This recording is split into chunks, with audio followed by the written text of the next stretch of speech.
ಮತ್ತೊಂದು ಕಡೆ CM DCM ನಾನೊಂದು ತೀರಾ ನೀನೊಂದು ತೀರಾ ಆದ್ರ ಅನ್ನುವಂತಹ ಪ್ರಶ್ನೆ ಮೂಡ್ತಾ ಇದೆ. ಉಭಯ ನಾಯಕರಲ್ಲಿ ಎಲ್ಲವೂ ಸರಿ ಇಲ್ವಾ? ಅದು ರಾಹುಲ್ ಗಾಂಧಿ ಭೇಟಿಯ ಬಳಿಕ ಈಗ ಬೇರೆ ರೀತಿಯದ್ದೇ ಚರ್ಚೆ ಅಲ್ಲಿ ನಡೀತಾ ಇರೋದು.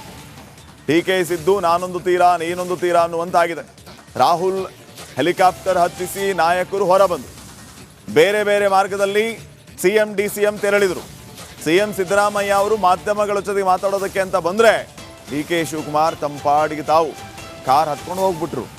ಅಲ್ಲಿಗೆ ಭೇಟಿಯ ನಂತರ ಏನೋ ಅಸಂತೋಷದ ಬೆಳವಣಿಗೆ ಅಲ್ಲಿ ನಡೆದಿದೆ.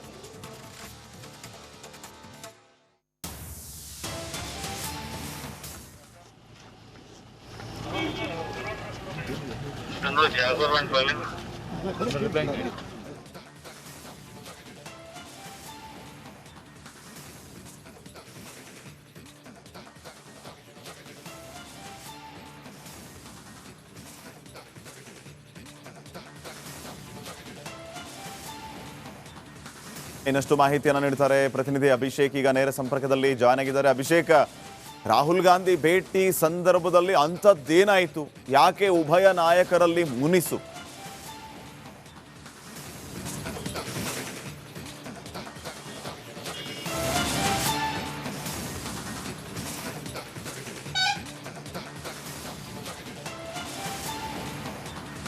ಪಟೇಲ್ರೆ, ಮುನ್ಸು ಅನ್ನೋದಕ್ಕಿಂತ ಡಿ ಕೆ ಶಿವಕುಮಾರ್ ಅವರ ಆಸೆ ಇದ್ದದ್ದು ಬಹಿರಂಗವಾಗಿ ನಾಯಕತ್ವ ಬದಲಾವಣೆ ವಿಚಾರ ಮಾತಾಡದೇ ಇದ್ರೂ ಕೂಡ ಒಂದಿಷ್ಟು ಆಂತರ್ಯದಲ್ಲಿ ಮಾತುಕತೆ ಆಗುತ್ತೆ. ಕೆಲವೇ ತಿಂಗಳುಗಳಲ್ಲಿ ನಾನು CM ಆಗ್ತೇನೆ ಅಂತ ಒಂದು ಲೆಕ್ಕಾಚಾರವನ್ನು ಹಾಕೊಂಡಿದ್ದಂಥ DCM ರವರ ಲೆಕ್ಕಾಚಾರ ಏನಿತ್ತು ಈ ಸದ್ಯದ ಮಟ್ಟಿಗೆ ತಲೆ ಕೆಳಗೆ ಆದಂಗೆ ಕಾಣ್ತಿರುವಂಥದ್ದು. ಯಾಕಂದರೆ ಇಬ್ಬರು ನಾಯಕರು ಸಿದ್ದರಾಮಯ್ಯನವರು ಡಿ ಕೆ ಶಿವಕುಮಾರ್ ಇಬ್ಬರು ಕೂಡ ಇವತ್ತು ರಾಹುಲ್ ಗಾಂಧಿ ಅವ್ರನ್ನ ಭೇಟಿ ಆಗ್ತಾರೆ. ಸುಮಾರು ಒಂದು 5 ರಿಂದ 10 ನಿಮಿಷ ಸಮಯ ಸಿಗಬಹುದು ಅನ್ನೋದು ನಿರೀಕ್ಷೆಯಲ್ಲಿದ್ದಂಥ ಇಬ್ಬರು ನಾಯಕರಿಗೆ ಒಂದು ನೇರವಾಗಿ ರಾಹುಲ್ ಗಾಂಧಿ ತಿಳಿಸಿರುವಂಥ ವಿಚಾರ ಮಾತಾಡದೆ ಅಂದರೆ ಕೇವಲ 2 ರಿಂದ 2.5 ನಿಮಿಷ ಸಮಯವನ್ನು ಕೊಡ್ತಾರೆ. ರಾಜ್ಯ ರಾಜಕೀಯದ ಬಗ್ಗೆ ಮಾತನಾಡೋದಿಲ್ಲ. ಅದಾದ ನಂತರ ಉಭಯ ಕುಶಲೋಪರಿ ಮಾತುಕತೆಯನ್ನು ಆಡಲಾಗುತ್ತೆ. ಅದಾದ ನಂತರ ಸಂಜೆ ಏನಿದ್ರು ಕೂಡ ಇದೇ ರೀತಿ ಸುಮಾರು 2 ನಿಮಿಷ ಇವಾಗೇನು ಸಿಕ್ಕಿದ್ರು ಇದಕ್ಕಿಂತ ಕಡಿಮೆ ಸಮಯ ಸಂಜೆ 6 ಗಂಟೆ 10 ನಿಮಿಷದ ನಂತರ ರಾಹುಲ್ ಗಾಂಧಿರವರು ವಾಪಸ್ ಬಂದ ನಂತರ ಮೈಸೂರಿಗೆ ಸುಮಾರು 1-1.5 ನಿಮಿಷ ಸಮಯ ನೀಡ್ಬೋದು. ಇಲ್ಲಿಗೆ ರಾಜಕೀಯ ವಿಚಾರ ಮಾತನಾಡೋದಕ್ಕೆ ಆಗೋದಿಲ್ಲ.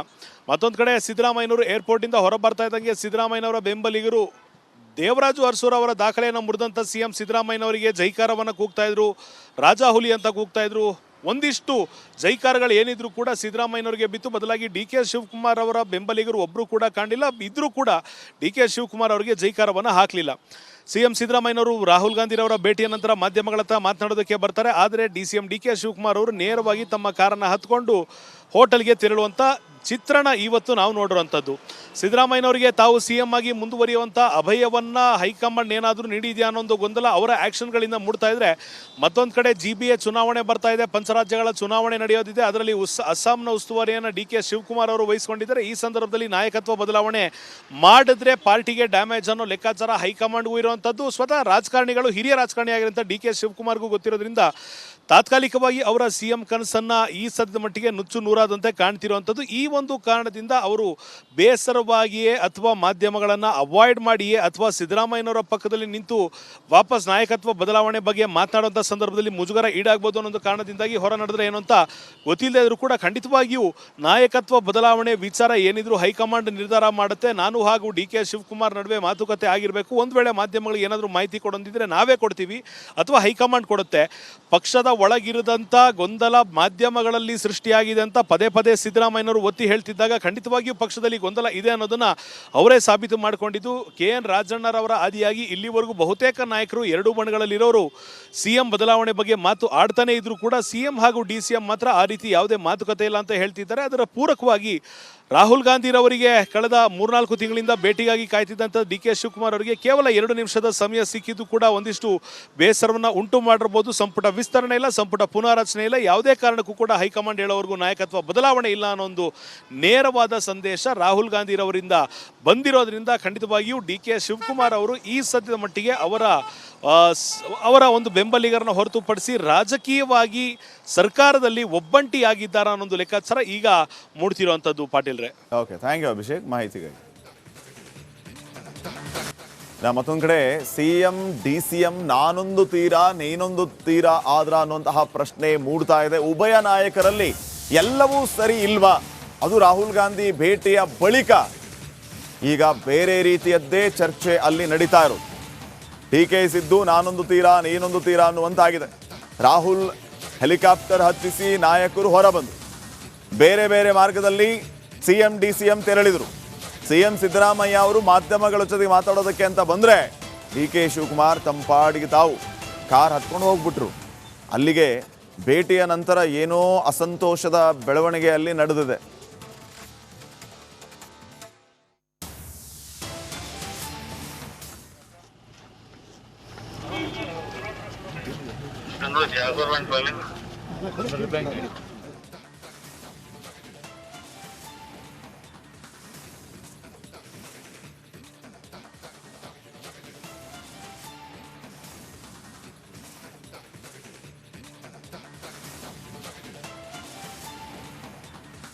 ಇನ್ನಷ್ಟು ಮಾಹಿತಿಯನ್ನು ನೀಡ್ತಾರೆ ಪ್ರತಿನಿಧಿ ಅಭಿಷೇಕ್. ಈಗ ನೇರ ಸಂಪರ್ಕದಲ್ಲಿ ಜಾಯ್ನ್ ಆಗಿದ್ದಾರೆ. ಅಭಿಷೇಕ್, ರಾಹುಲ್ ಗಾಂಧಿ ಭೇಟಿ ಸಂದರ್ಭದಲ್ಲಿ ಅಂಥದ್ದೇನಾಯಿತು?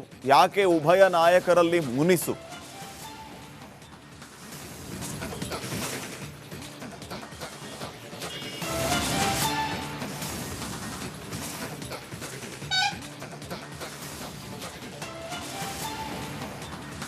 ಪಟೇಲ್ರೆ, ಮುನ್ಸು ಅನ್ನೋದಕ್ಕಿಂತ ಡಿ.ಕೆ. ಶಿವಕುಮಾರ್ ಅವರ ಆಸೆ ಇದ್ದದ್ದು ಬಹಿರಂಗವಾಗಿ ನಾಯಕತ್ವ ಬದಲಾವಣೆ ವಿಚಾರ ಮಾತಾಡದೇ ಇದ್ರೂ ಕೂಡ ಒಂದಿಷ್ಟು ಆಂತರ್ಯದಲ್ಲಿ ಮಾತುಕತೆ ಆಗುತ್ತೆ. ಕೆಲವೇ ತಿಂಗಳುಗಳಲ್ಲಿ ನಾನು ಸಿ.ಎಂ ಆಗ್ತೇನೆ ಅಂತ ಒಂದು ಲೆಕ್ಕಾಚಾರವನ್ನು ಹಾಕೊಂಡಿದ್ದಂಥ ಡಿ.ಸಿ.ಎಂ ರವರ ಲೆಕ್ಕಾಚಾರ ಏನಿತ್ತು ಈ ಸದ್ಯದ ಮಟ್ಟಿಗೆ ತಲೆ ಕೆಳಗೆ ಆದಂಗೆ ಕಾಣ್ತಿರುವಂಥದ್ದು. ಯಾಕಂದರೆ ಇಬ್ಬರು ನಾಯಕರು, ಸಿದ್ದರಾಮಯ್ಯನವರು, ಡಿ.ಕೆ. ಶಿವಕುಮಾರ್ ಇಬ್ಬರು ಕೂಡ ಇವತ್ತು ರಾಹುಲ್ ಗಾಂಧಿ ಅವ್ರನ್ನ ಭೇಟಿ ಆಗ್ತಾರೆ. ಸುಮಾರು ಒಂದು 5ರಿಂದ 10 ನಿಮಿಷ ಸಮಯ ಸಿಗಬಹುದು ಅನ್ನೋದು ನಿರೀಕ್ಷೆಯಲ್ಲಿದ್ದಂಥ ಇಬ್ಬರು ನಾಯಕರಿಗೆ ಒಂದು ನೇರವಾಗಿ ರಾಹುಲ್ ಗಾಂಧಿ ತಿಳಿಸಿರುವಂಥ ವಿಚಾರ ಮಾತಾಡದೆ ಅಂದರೆ ಕೇವಲ 2ರಿಂದ 2.5 ನಿಮಿಷ ಸಮಯವನ್ನು ಕೊಡ್ತಾರೆ. ರಾಜ್ಯ ರಾಜಕೀಯದ ಬಗ್ಗೆ ಮಾತನಾಡೋದಿಲ್ಲ. ಅದಾದ ನಂತರ ಉಭಯ ಕುಶಲೋಪರಿ ಮಾತುಕತೆಯನ್ನು ಆಡಲಾಗುತ್ತೆ. ಅದಾದ ನಂತರ ಸಂಜೆ ಏನಿದ್ರು ಕೂಡ ಇದೇ ರೀತಿ ಸುಮಾರು 2 ನಿಮಿಷ ಇವಾಗೇನು ಸಿಕ್ಕಿದ್ರು ಇದಕ್ಕಿಂತ ಕಡಿಮೆ ಸಮಯ ಸಂಜೆ 6 ಗಂಟೆ 10 ನಿಮಿಷದ ನಂತರ ರಾಹುಲ್ ಗಾಂಧಿರವರು ವಾಪಸ್ ಬಂದ ನಂತರ ಮೈಸೂರಿಗೆ ಸುಮಾರು 1-1.5 ನಿಮಿಷ ಸಮಯ ನೀಡ್ಬೋದು. ಇಲ್ಲಿಗೆ ರಾಜಕೀಯ ವಿಚಾರ ಮಾತನಾಡೋದಕ್ಕೆ ಆಗೋದಿಲ್ಲ.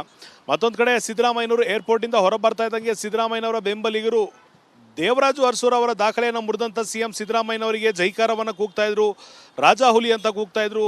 ಒಂದಿಷ್ಟು ಜೈಕಾರಗಳು ಏನಿದ್ರು ಕೂಡ ಸಿದ್ದರಾಮಯ್ಯನವರಿಗೆ ಬಿತ್ತು. ಬದಲಾಗಿ ಡಿ.ಕೆ. ಶಿವಕುಮಾರ್ ಅವರ ಬೆಂಬಲಿಗರು ಒಬ್ಬರು ಕೂಡ ಕಾಣಲಿಲ್ಲ. ಇದ್ರೂ ಕೂಡ ಡಿ.ಕೆ. ಶಿವಕುಮಾರ್ ಅವರಿಗೆ ಜೈಕಾರವನ್ನು ಹಾಕಲಿಲ್ಲ. ಸಿಎಂ ಸಿದ್ದರಾಮಯ್ಯನವರು ರಾಹುಲ್ ಗಾಂಧಿರವರ ಭೇಟಿಯ ನಂತರ ಮಾಧ್ಯಮಗಳ ಹತ್ರ ಮಾತನಾಡೋದಕ್ಕೆ ಬರ್ತಾರೆ. ಆದರೆ ಸಿಎಂ ಡಿ.ಕೆ. ಶಿವಕುಮಾರ್ ಅವರು ನೇರವಾಗಿ ತಮ್ಮ ಕಾರನ್ನು ಹತ್ಕೊಂಡು ಹೋಟೆಲ್ಗೆ ತೆರಳುವಂಥ ಚಿತ್ರಣ ಇವತ್ತು ನಾವು ನೋಡಿರುವಂಥದ್ದು. ಸಿದ್ದರಾಮಯ್ಯನವರಿಗೆ ತಾವು ಸಿಎಂ ಆಗಿ ಮುಂದುವರಿಯುವಂಥ ಅಭಯವನ್ನು ಹೈಕಮಾಂಡ್ ಏನಾದರೂ ನೀಡಿದೆಯಾ ಅನ್ನೋ ಒಂದು ಗೊಂದಲ ಅವರ ಆ್ಯಕ್ಷನ್ಗಳಿಂದ ಮೂಡ್ತಾ ಇದ್ರೆ, ಮತ್ತೊಂದು ಕಡೆ GBA ಚುನಾವಣೆ ಬರ್ತಾ ಇದೆ, ಪಂಚರಾಜ್ಯಗಳ ಚುನಾವಣೆ ನಡೆಯೋದಿದೆ. ಅದರಲ್ಲಿ ಅಸ್ಸಾಂನ ಉಸ್ತುವಾರಿಯನ್ನು ಡಿ.ಕೆ. ಶಿವಕುಮಾರ್ ಅವರು ವಹಿಸಿಕೊಂಡಿದ್ದಾರೆ. ಈ ಸಂದರ್ಭದಲ್ಲಿ ನಾಯಕತ್ವ ಬದಲಾವಣೆ ಮಾಡಿದ್ರೆ ಪಾರ್ಟಿಗೆ ಡ್ಯಾಮೇಜ್ ಅನ್ನೋ ಲೆಕ್ಕಾಚಾರ ಹೈಕಮಾಂಡ್ಗೂ ಇರುವಂಥದ್ದು. ಸ್ವತಃ ರಾಜಕಾರಣಿಗಳು, ಹಿರಿಯ ರಾಜಕಾರಣಿಯಾಗಿರುವಂಥ ಡಿ.ಕೆ. ಶಿವಕುಮಾರ್ಗೂ ಗೊತ್ತಿರೋದ್ರಿಂದ ತಾತ್ಕಾಲಿಕವಾಗಿ ಅವರ ಸಿಎಂ ಕನಸನ್ನು ಈ ಸದ್ಯದ ಮಟ್ಟಿಗೆ ನುಚ್ಚು ನೂರಾದಂತೆ ಕಾಣ್ತಿರುವಂಥದ್ದು. ಈ ಒಂದು ಕಾರಣದಿಂದ ಅವರು ಬೇಸರವಾಗಿಯೇ ಅಥವಾ ಮಾಧ್ಯಮಗಳನ್ನು ಅವಾಯ್ಡ್ ಮಾಡಿಯೇ ಅಥವಾ ಸಿದ್ದರಾಮಯ್ಯನವರ ಪಕ್ಕದಲ್ಲಿ ನಿಂತು ವಾಪಸ್ ನಾಯಕತ್ವ ಬದಲಾವಣೆ ಬಗ್ಗೆ ಮಾತನಾಡುವಂಥ ಸಂದರ್ಭದಲ್ಲಿ ಮುಜುಗರ ಈಡಾಗ್ಬೋದು ಅನ್ನೋ ಕಾರಣದಿಂದಾಗಿ ಹೊರ ನಡೆದ್ರೆ ಏನು ಅಂತ ಗೊತ್ತಿಲ್ಲದೆ ಇದ್ರೂ ಕೂಡ ಖಂಡಿತವಾಗಿಯೂ ನಾಯಕತ್ವ ಬದಲಾವಣೆ ವಿಚಾರ ಏನಿದ್ರು ಹೈಕಮಾಂಡ್ ನಿರ್ಧಾರ ಮಾಡುತ್ತೆ. ನಾನು ಹಾಗೂ ಡಿ.ಕೆ. ಶಿವಕುಮಾರ್ ನಡುವೆ ಮಾತುಕತೆ ಆಗಿರಬೇಕು. ಒಂದು ವೇಳೆ ಮಾಧ್ಯಮಗಳಿಗೆ ಏನಾದರೂ ಮಾಹಿತಿ ಕೊಡೋದಿದ್ರೆ ನಾವೇ ಕೊಡ್ತೀವಿ ಅಥವಾ ಹೈಕಮಾಂಡ್ ಕೊಡುತ್ತೆ.